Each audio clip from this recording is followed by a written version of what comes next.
Sabe qual é o novo hype do momento? Treinar na zona 2. É isso mesmo, treino em zona 2, só se fala em treino em zona 2.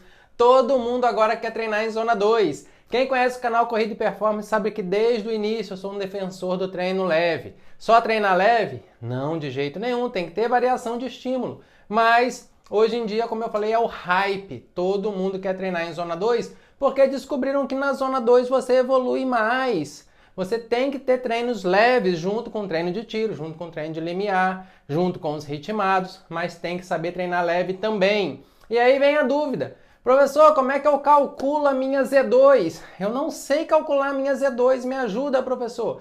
E muitas das vezes a gente pega os valores errados e aí fica correndo num pace totalmente errado, numa frequência totalmente errada, porque calculou a Z2 errado.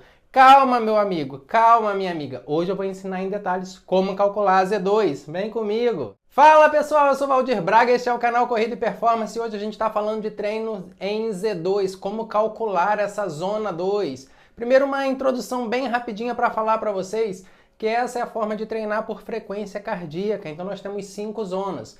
Nós temos as zonas que vai de Z1 a Z5, sendo a Z1 a mais leve de todas, um caminhar mais rápido, eu diria assim, até a Z5, que é no seu máximo, no seu limite. E aí a gente trabalha diferentes variáveis fisiológicas em cada uma dessas zonas.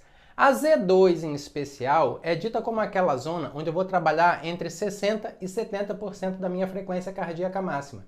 É aí que todo mundo erra. A pessoa acha que basta saber qual é a frequência cardíaca máxima e vai calcular ali a sua Z2. Olha como dá errado. Se a frequência cardíaca máxima do indivíduo, por exemplo, for 200, se ele colocar 60% vai dar 120. Se ele colocar 70% vai dar 140. Então ele fica trabalhando entre 120 e 140. Mas esse número está bem diferente da zona 2 real, que é a que eu vou mostrar para vocês hoje. Então vem comigo, vamos detalhe a detalhe para vocês entenderem o que é a Z2 e aí depois eu posso falar um pouquinho sobre os benefícios de treinar em Z2, tá certo? Vem comigo. Para a gente fazer esse cálculo exato, correto da Z2, a gente não vai olhar mais só para a frequência cardíaca. A gente vai olhar, na verdade, para 3 variáveis de frequência cardíaca. É, professor, isso mesmo. 3 variáveis de frequência cardíaca. A gente vai precisar sim da frequência cardíaca máxima, mas a gente vai precisar também da frequência cardíaca de repouso e a frequência cardíaca de reserva. Vamos entender como isso funciona? Vamos lá. Primeiro, frequência cardíaca máxima. Vamos colocar aqui, ó. Primeiro parâmetro, frequência cardíaca máxima. Como é que eu determino a minha frequência cardíaca máxima? Eu tenho algumas possibilidades para eu estabelecer a frequência cardíaca máxima. Há 2 vídeos atrás eu falei sobre a ergospirometria. Ergospirometria ainda é o padrão ouro para determinar a frequência cardíaca máxima, desde que seja feita da maneira correta, que o médico saiba fazer, que o atleta saiba dar o seu máximo, chegar no seu limite, e aí você tem ali a frequência cardíaca máxima. Estou cansado de ver, gente, minha frequência cardíaca máxima na ergo deu 175, mas eu fui dar um sprint no final da prova e chegou a 185. Peraí. Qual que é o máximo? O máximo é o 185. Não existe nada, eu canso de falar isso, não existe nada acima do máximo. O máximo é o top, é o que há de maior, de mais. Se você passou, seu teste estava furado. Uma outra maneira, onde você não precisa gastar para você estabelecer a sua frequência cardíaca máxima é a seguinte. Primeiro, obviamente você tem que saber como monitorar a sua frequência. Tem um relógio, tem uma fita de peito, e a fita inclusive é mais precisa. Mas você vai fazer um treino numa ladeira ali de 100 a 150 metros. O que é que você vai fazer nessa ladeira? Você vai subir essa ladeira no máximo de velocidade. Obviamente você faz ali 1, 2 km para aquecer, bem levinho, chega na ladeira e vai fazer esse teste na ladeira. Vai subir essa ladeira no tiro 3 vezes. Sobe 3 vezes a ladeira, chegou lá no topo da ladeira, anota a frequência cardíaca. Desce trotando, outro tiro ladeira acima, anota a frequência cardíaca. Desce trotando, terceiro tiro. Dessas 3 subidas, você vai pegar aquele maior valor e aquele maior valor provavelmente é a sua frequência cardíaca máxima. Então, digamos que o indivíduo tem uma frequência cardíaca máxima estabelecida ou pela ergospirometria ou por esse teste de ladeira que eu falei para vocês, de 180 batimentos por minuto. Tá certo? Então, essa é a frequência cardíaca máxima desse indivíduo. Agora nós vamos para um segundo parâmetro de frequência cardíaca, que é a frequência cardíaca de repouso. Como é que eu calculo essa frequência cardíaca de repouso? Isso é importante. Frequência cardíaca de repouso é aquela, geralmente, quando você acorda, você ainda está deitado na cama. É aquela menor frequência que o seu coração bate quando você está deitado, descansando em repouso. Então, acordou, se você dormiu ali com seu relógio, quer determinar essa frequência, durma também com a cinta. Acordou, abriu os olhos, ainda relaxado na cama, olha no relógio. Viu a frequência ali? Anota. Dia seguinte, mesma coisa. Terceiro dia, mesma coisa. Fez isso 3 dias? Anote o menor valor durante esses 3 dias. Muito provavelmente vai estar bem próximo da sua frequência cardíaca de repouso. E aí a gente joga ela aqui agora, ó. A gente já tem a frequência cardíaca máxima. Vamos agora para a frequência cardíaca de repouso. Frequência cardíaca de repouso, digamos que a gente anotou o primeiro dia, deu lá 60, 62, 64. Qual é a frequência cardíaca de repouso? O menor valor. Então a frequência cardíaca de repouso deu 60 batimentos por minuto. Agora falta calcular a terceira frequência cardíaca que vai ser importante para determinar a zona 2. Tá gostando? Sei que tá gostando. Deixa o like no vídeo. Se inscreve no canal e aperta o sininho, porque aí, ó, quando eu soltar um vídeo novo, pum, você é notificado, aí você não perde nada que aparece aqui no canal, tá bom? Então vem comigo, vamos lá. Já deixou o like? Já se inscreveu? Vamos aprender como calcula a terceira frequência cardíaca agora? A terceira frequência cardíaca, eu já vou anotar ela aqui. É a chamada frequência cardíaca de reserva. Como assim, professor? Frequência cardíaca de reserva? É a frequência cardíaca formada pela frequência cardíaca máxima menos a frequência cardíaca de repouso. Então, a frequência cardíaca de reserva é formada pela frequência cardíaca máxima menos a frequência cardíaca de repouso. Fisiologia básica, meus queridos. Fisiologia básica para a gente entender o sistema cardiovascular. Então, vamos lá. Qual vai ser a frequência cardíaca de reserva? Frequência cardíaca de reserva é igual. Frequência máxima, 180. Frequência cardíaca de repouso, 60. 180 menos 60, 120 batimentos por minuto. Então essa é a frequência cardíaca de reserva. Então observem comigo, nós temos agora 3 parâmetros já pré-determinados para a gente poder calcular a faixa onde vai ficar essa Z2. Então eu tenho a frequência cardíaca máxima, 180, grava esses valores. Frequência cardíaca de repouso, 60. Frequência cardíaca de reserva, 120.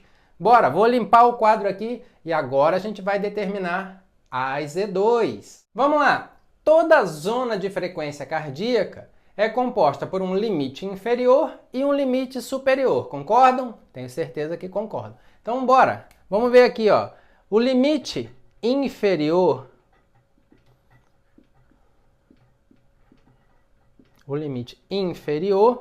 ele vai ser igual. Eu não falei que a Z2 ela fica entre 60% e 70% da frequência cardíaca máxima, levando em consideração essas outras frequências para a gente ser mais preciso. Então o limite inferior vai ser 60%. 60% é 0,6. 0,6 vezes a frequência cardíaca de reserva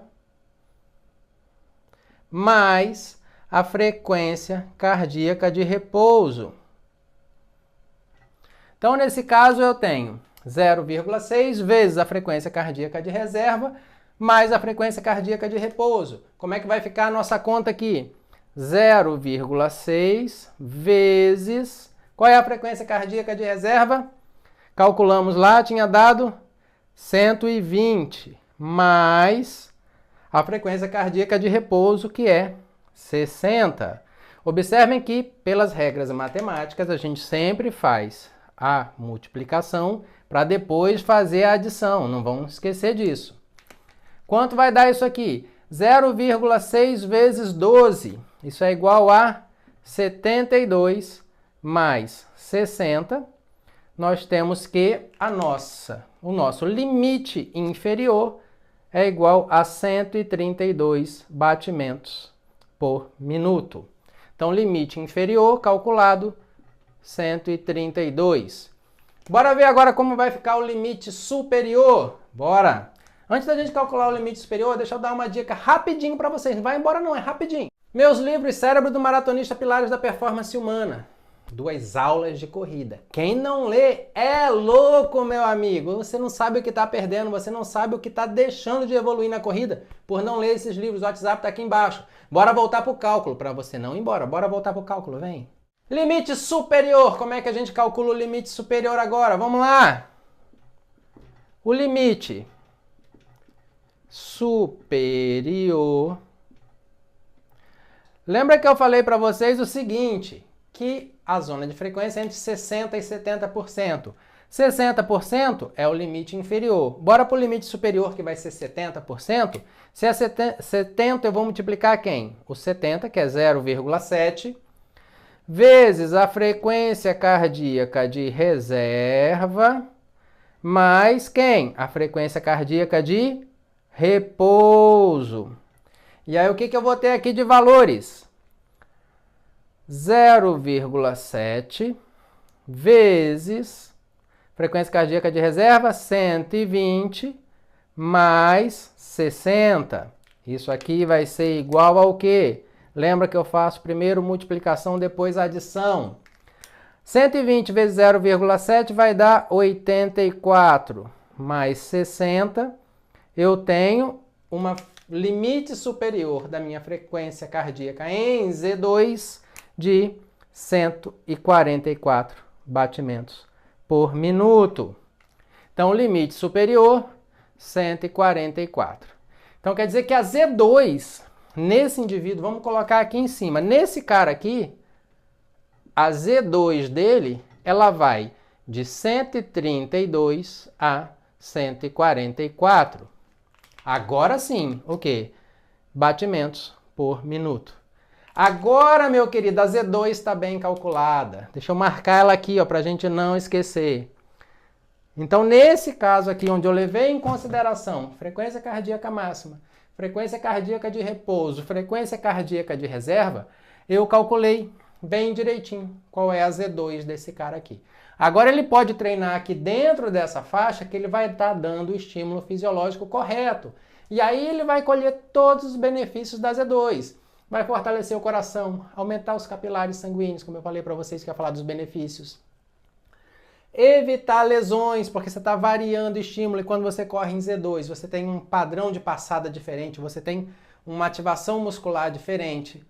Vai aumentar o número de mitocôndrias, vai fortalecer os pulmões também, vai melhorar o metabolismo, vai otimizar a queima de gordura. Então só tem coisa boa quando a gente treina em Z2. Como eu falei, não é para treinar só leve todo dia. Tem que ter treino de tiro e ver Jesus? Tem que ter. Tem que ter treino de limiar de lactato? Tem que ter.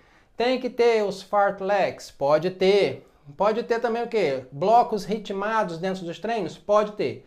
Mas o Z2 é importante. Tem a teoria 80-20, mas hoje o consenso mundial, estou falando mundial, não estou falando disse, me disse, de achei daqui ou dali não. O consenso mundial é que 65 até 75% da sua semana de treino fica em Z2. Se chegar ao 80-20, perfeito. Mas se não, pelo menos entre 65% e 70% do volume da semana tem que ser em Z2, tá bom?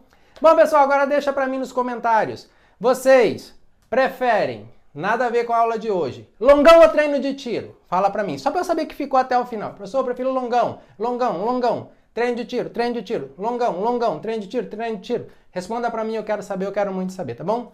Bom, pessoal, espero que tenham gostado da nossa aulinha de hoje, uma aulinha prática para ensinar todo mundo a calcular o Z2. Como eu falei, é um hype, todo mundo quer aprender sobre Z2. Espero que tenham aprendido como calcular essa zona e agora a treinar dentro dessa zona cardíaca. Limitações, tem que saber calcular o que é a frequência cardíaca máxima, o que é a frequência cardíaca de repouso, calcular a frequência cardíaca de reserva.